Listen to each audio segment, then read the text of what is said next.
In this AlignMix video, you'll learn how to lasso data on the map and export that lasso data from AlignMix and into Excel. So to start, let's select the lasso zip code tool. You can also use the lasso territory tool to do the same thing we're about to do. So using lasso zip codes, I'm going to go ahead and lasso Kansas City here. You can see the data set populating because I've got sales set as a territory label. And when I let go, you'll see a summary of everything that's found in that lassoed area. Here in the bottom left of this pop-up, there is a share button. When you click on share, you can create a custom export, export only the accounts, export just the zip codes, or copy accounts and zip codes. If you choose the copy option, it will place all that data on your computer's clipboard and then you can paste it into Outlook or Word or into any other text-based file.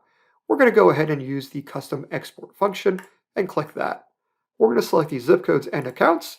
And from here, you have three options for the Excel exports. Standard, which is just minimal amounts of data, nothing too crazy, not too much information. Then you've got everything, and this will export everything possible relating to your zip codes.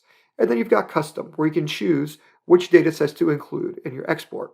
I'll stick with standard for both options and click on next. Here you can customize how the Excel export will appear in Excel, and then go ahead, click on finish, and now choose where you want to save the file and click on save.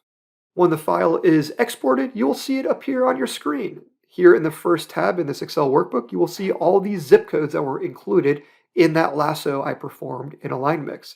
Then you also have in tab 2 all the accounts that were found in that lassoed selection. So this export here is only giving you the data that was found in that lassoed selection. And there you have it. You've just learned how to export lassoed data from AlignMix and into Microsoft Excel.